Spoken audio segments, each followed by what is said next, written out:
എല്ലാവർക്കും നമസ്കാരം. ഇന്നത്തെ വീഡിയോയിൽ നോക്കാൻ വേണ്ടി പോകുന്നത് സെൻട്രൽ ഗവൺമെന്റിന്റെ കീഴിൽ പോസ്റ്റൽ ഡിപ്പാർട്ട്മെന്റ് GDS പോസ്റ്റുകളിലേക്കായൊക്കെ ഏറ്റവും പുതുതായിട്ട് പുറത്തോട്ടിരിക്കുന്ന ഒരു വിജ്ഞാപനത്തെക്കുറിച്ചാണ്. അപ്പോൾ നമുക്ക് എല്ലാവർക്കും അറിയാം GDS വിജ്ഞാപനത്തിനായിട്ട് നമ്മൾ ഒരുപാട് നാളായിട്ട് കാത്തിരിക്കുകയാണ്. അപ്പോൾ 2025 അവസാനം വരുമെന്ന് പറഞ്ഞ വിജ്ഞാപനം ഇപ്പോൾ വന്നിട്ടുള്ളത് 2026 ജാനുവരി 28-നാണ്. അപ്പോൾ ഈ വർഷത്തെ നോട്ടിഫിക്കേഷനിൽ നമുക്ക് വന്നിട്ടുള്ള വേക്കൻസികൾ എന്ന് പറയുന്നത് 28,636 ഇതിൽ തന്നെ കേരളത്തിൽ നമുക്ക് വന്നിട്ടുള്ളത് 1,691 വേക്കൻസികളാണ്.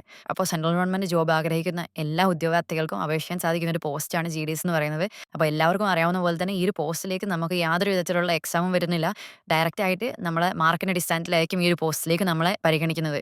അപ്പോൾ എന്തായാലും ഈ പോസ്റ്റിനെ കുറിച്ചുള്ള മറ്റു ഡീറ്റെയിൽസ് എന്തൊക്കെയാണെന്ന് നമുക്ക് ഈ ഒരു വീഡിയോയിലൂടെ നോക്കാം. അതിന് മുൻപായിട്ട് നിങ്ങൾ ഈ ചാനൽ ആദ്യമായിട്ടാണ് കാണുന്നതെങ്കിൽ ഇതുപോലുള്ള ജോബ് ഇൻഫർമേഷൻ ഒക്കെ റെഗുലർ ആയിട്ട് ലഭിക്കുന്നതിനായിട്ട് ചാനലും സബ്സ്ക്രൈബ് ചെയ്ത് സപ്പോർട്ട് ചെയ്യുക. അപ്പോൾ നമുക്കിവിടെ 31-ാം തീയതി മുതൽ ഇന്ന് 14-ാം തീയതി വരെയായിരിക്കും നമുക്ക് ഓൺലൈൻ വൺ ടൈം രജിസ്ട്രേഷൻ ചെയ്യാൻ വേണ്ടി സാധിക്കുന്നത്. നമ്മുടെ ഓൺലൈൻ ആപ്ലിക്കേഷൻ കൊടുക്കാൻ വേണ്ടി സാധിക്കുന്നത് 2 മുതൽ 16 വരെ ആയിരിക്കും. അപ്ലൈ ചെയ്യുന്ന സമയത്ത് നമ്മുടെ 2 പ്രോസസ്സിലൂടെ കടന്നു പോകണം. ആദ്യത്തേത് വൺ ടൈം രജിസ്ട്രേഷനാണ്. ഈ വൺ ടൈം രജിസ്ട്രേഷൻ നിങ്ങളുടെ ഫോൺ നമ്പറും ഇമെയിൽ ഐഡിയും കൊടുത്ത് നിങ്ങൾക്ക് ചെയ്യാവുന്നതാണ്. ശേഷം ഓൺലൈൻ ആപ്ലിക്കേഷൻ സമർപ്പിക്കുക എന്നുള്ളതാണ്. അപ്പോൾ നമ്മൾ കൊടുത്തിരിക്കുന്ന ഓൺലൈൻ ആപ്ലിക്കേഷൻസിൽ എന്തെങ്കിലും കറക്ഷൻ ഉണ്ടെന്നുണ്ടെങ്കിൽ നിങ്ങൾക്ക് 18-ാം തീയതി അതായത് ഫെബ്രുവരി 18 മുതൽ മാർച്ച് 19-നുള്ളിലായിട്ട് തിരുത്തലുകൾ വരുത്താൻ വേണ്ടി സാധിക്കുന്നതായിരിക്കും. ഇവിടെ നമുക്ക് GDSന്റെ അണ്ടറിൽ 2 പോസ്റ്റുകളായിരിക്കും വരുന്നത്. ബ്രാഞ്ച് പോസ്റ്റ് മാസ്റ്റർ അതുപോലെ തന്നെ അസിസ്റ്റന്റ് ബ്രാഞ്ച് പോസ്റ്റ് മാസ്റ്റർ. ഇവർക്ക് വരുന്ന സാലറി എന്ന് പറയുന്നത് ബ്രാഞ്ച് പോസ്റ്റ് മാസ്റ്റർക്ക് 12,000 മുതൽ 29,380 രൂപ വരെയും അസിസ്റ്റന്റ് ബ്രാഞ്ച് പോസ്റ്റ് മാസ്റ്റർ അല്ലെങ്കിൽ ടെക്സ്റ്റൈൽ കോഴ്സിലുള്ള ഉദ്യോഗാർത്ഥികൾക്ക് 10,000 മുതൽ 24,470 രൂപ വരെയുമായിരിക്കും സാലറി ആയിട്ട് ലഭിക്കുന്നത്. അപ്പോൾ ഏറ്റവും കുറഞ്ഞ വിദ്യാഭ്യാസ യോഗ്യത എന്ന് പറയുന്നത് 10-ാം ക്ലാസ് ആണെന്ന് നമ്മൾ ഓൾറെഡി പറഞ്ഞു. അപ്പം 18-നും 40-നും ഇടയിൽ പ്രായമുള്ള ഉദ്യോഗാർത്ഥികൾക്ക് ഈ ഒരു പോസ്റ്റിലേക്ക് അപ്ലൈ ചെയ്യാവുന്നതാണ്. നമുക്കിവിടെ SC/ST കാറ്റഗറിക്ക് 5 വർഷത്തെയും OBC കാറ്റഗറിക്ക് 3 വർഷത്തെയും ഏജ് റിലാക്സേഷനും ലഭിക്കുന്നതായിരിക്കും. അടുത്തതായിട്ട് ഓൺലൈൻ ആപ്ലിക്കേഷൻ പ്രോസസ്സിന്റെ സൈഡിലേക്ക് വരുന്ന സമയത്ത് നമുക്ക് പേഴ്സണൽ ഡീറ്റെയിൽസ് ഫില്ല് ചെയ്യാനായിട്ട് വരുന്നുണ്ട്.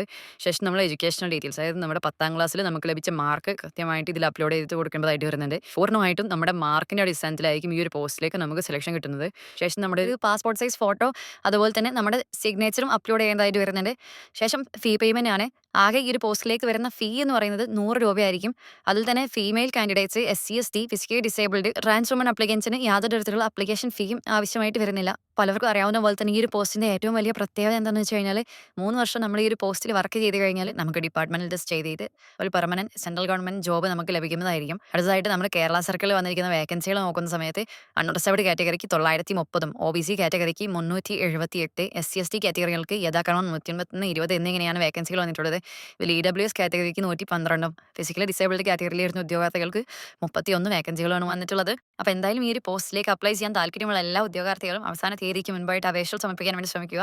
അപ്പോൾ ഈ ഒരു പോസ്റ്റിൽ എവിടെ ജോലി ലഭിക്കണം എന്നതിനുള്ള പ്രിഫറൻസ് നമ്മൾ കൊടുക്കുന്ന സമയത്ത് ശ്രദ്ധിക്കേണ്ട ഡീറ്റെയിൽസിനെ പറ്റിയിട്ട് നമ്മൾ മുൻപ് ഒരു വീഡിയോ ചെയ്തിട്ടുണ്ടായിരുന്നു. അപ്പോൾ ആ വീഡിയോ നമ്മൾ ഇതിന്റെ താഴെ പിൻ ചെയ്ത് വെച്ചേക്കാം. താല്പര്യമുള്ള ഉദ്യോഗാർത്ഥികൾ അത് കണ്ടു നോക്കാവുന്നതാണ്. അപ്പോൾ എന്തായാലും ഈ ഒരു വീഡിയോ ഉപകാരപ്പെടുന്ന നിങ്ങളുടെ ഫ്രണ്ട്സിലേക്ക് വെക്കുന്ന വീഡിയോ മാക്സിമം ഷെയർ ചെയ്യാൻ നോക്കുക. അതോടൊപ്പം ഇതുപോലുള്ള കൂടുതൽ ഇൻഫർമേഷൻ ഒക്കെ ഡെയിലി ലഭിക്കുന്നതിനായിട്ട് ചാനലും സബ്സ്ക്രൈബ് ചെയ്ത് സപ്പോർട്ട് ചെയ്യുക. Thank you for watching.